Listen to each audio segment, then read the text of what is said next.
the power of story will do things inside of someone that I'm incapable of doing.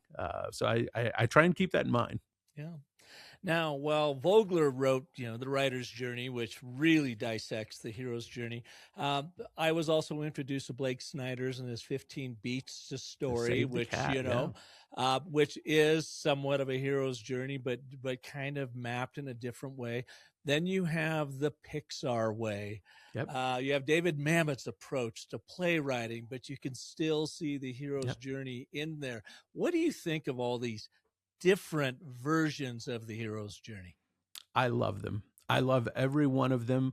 I'm not someone, again, who is trying to narrow this down to a dogmatic formula, that it has to be this or it has to be that. And to be honest with you, I'm already a big fan of the model that you've created for the business world, as well, Park, because I see, where you've taken the hero's journey and really brought it into a context here where the folks that you're talking to are going to resonate with it. I think it's great. I mean, it's a template, and as we had mentioned, when I saw how Hollywood was using it, I'm like, why don't they teach us this in advertising, marketing, branding, sales, whatever? And so, yeah, what you're talking about is I mapped it to business and created my story cycle system, but instead of a closed loop, I see it as an open loop, an expanding spiral of engagement with every rotation of the spiral, because what are you really trying to do in business? And that is to get customer engagement, to first connect with them on their journey, to then map their journey into your journey as you are helping solve problems that they're coming up against. And then as you do solve those problems and back up the promises you make in your brand storytelling based off the story cycle system, they become an active participant in the story and now start sharing your story with their world. That leads to the most powerful form of advertising and marketing there is, and that's word of mouth marketing. Someone scaling and sharing your story with their world. Yeah. I love that. And it also speaks to, causing us to think more deeply about what it is we're actually selling. The Chevrolet doesn't sell automobiles, they sell freedom. And they sell, the idea of Chevrolet, because we don't make our decisions about what car to buy, just by the Consumer Reports report on that car.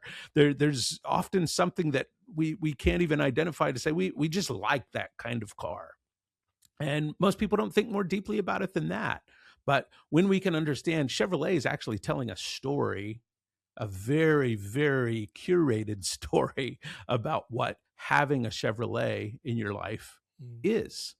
And that's, I think, what we have to recognize. I was so tickled to send you what the genie came up with when it looked at your Telling Better Stories brand. But I was also a little trepidatious because I thought, here's the dude that heads up the entire Joseph Campbell Foundation, the hero's journey. Is he going to be offended by how I've used it with the story cycle genie? So I sent you the brand assessment, and then I sent you the overall brand narrative framework it created. Again, inspired by the hero's journey. What was your take on it?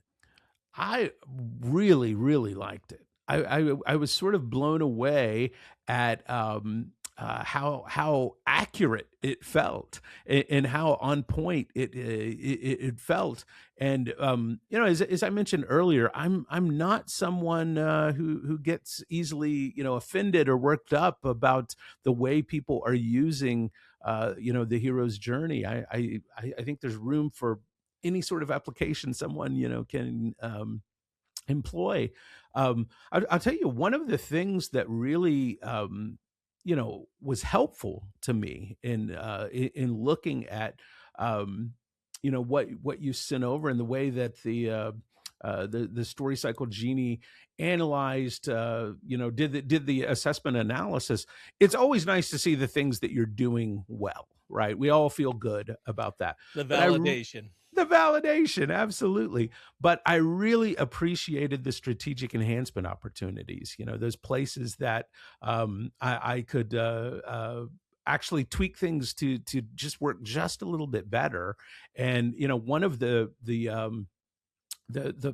points that stuck out to me is that it said long-term branding versus short-term tactics were an issue with my brand. And I immediately recognized the truth of that. I said, yeah, actually that is something I need to start thinking about. um, I I wouldn't have come up with that on my own. That was I'm uh, too involved in the moment, in the day to day, sometimes to do that higher level strategic thinking. So that was a gift to me. I really appreciated it. And it said in your position statement, it said, telling a better story, that's your brand, helps organizations in transition transform unclear business evolution into compelling, authentic brand narratives that drive meaningful connections and sustainable growth.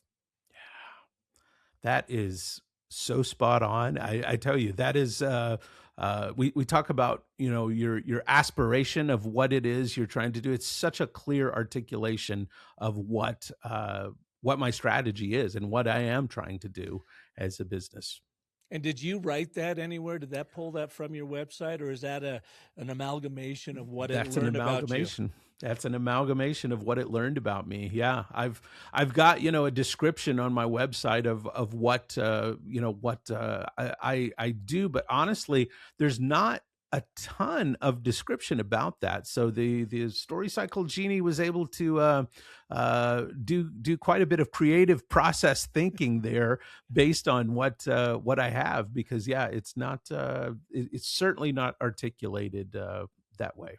And then that led to your unique value proposition of transforms business change into brand clarity.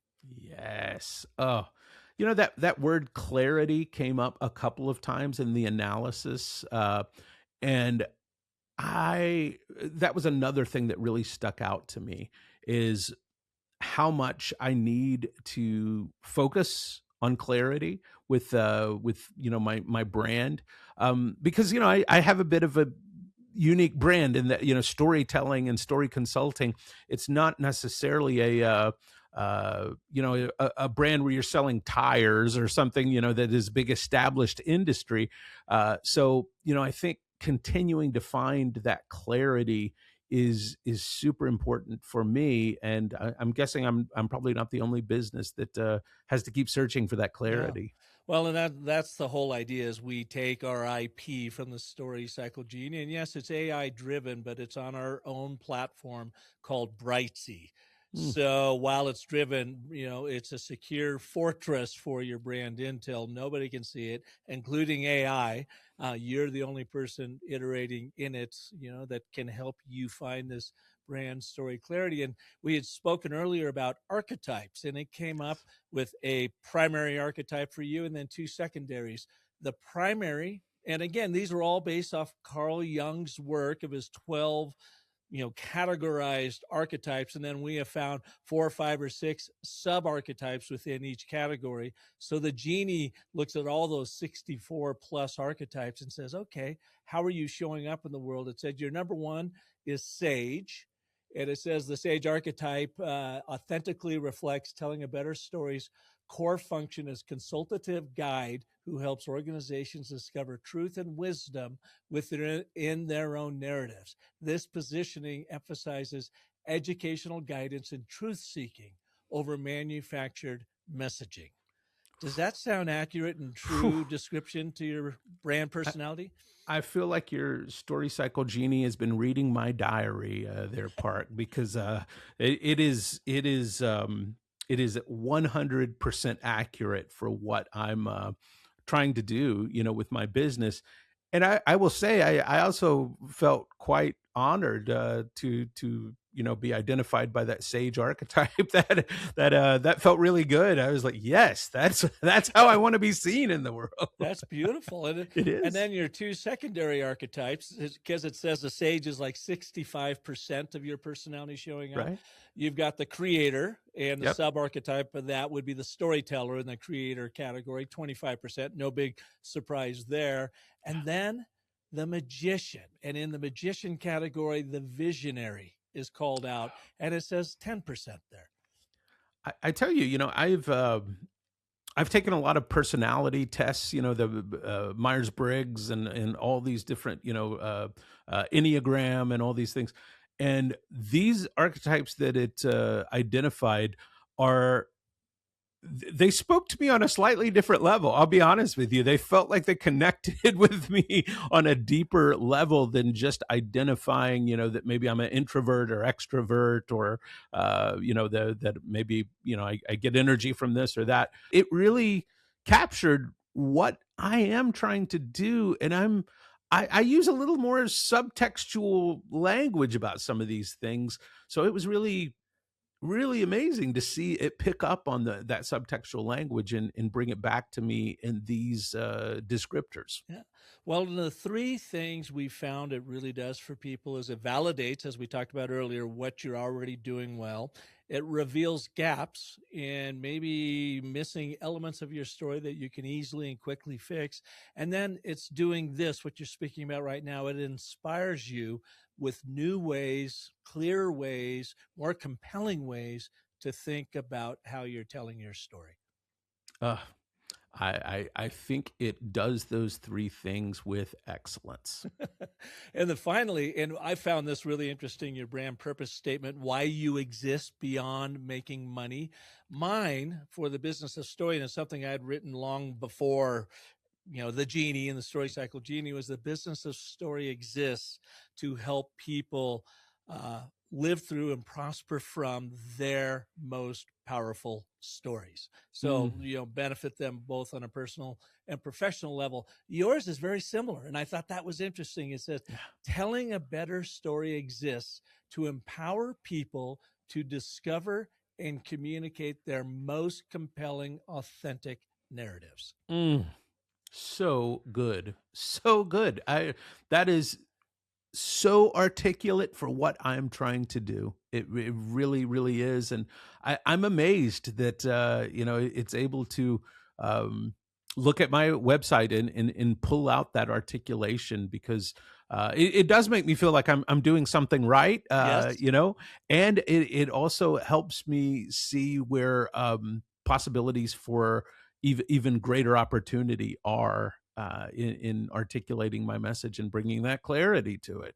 Well, and John, you've really helped me with all this too, because, of course, starting with Joe, and by the way, a great movie out there is also Finding Joe. Oh, I so good. really, really enjoyed that. In fact, I showed that to my agency back in the day, and I think half the room looked at me and thought Park had lost it. And I'm like, no, man, there's something here, folks. Um, but the idea that we could take this universal form of story, the hero's journey, map it to business as I've done with the story cycle genie, and not get pushback from folks like you and the other peers out there, and even Joseph himself that says, no, I'm not dogmatically wedded to it. I'm just saying, here's a template, use Yeah, it as you see fit. yeah, And now be able to take this absolutely classical storytelling structure that has been around since the beginning of story time yeah, to help motivate, educate, and move us to survival, and being able to use the latest technology to enable people to use it now in minutes, yeah. developing their overall brand narrative versus the months it used to take without having to know any story theory whatsoever. Yeah. Yeah. Incredible. Incredible. I'm honored to get to experience the power of it myself.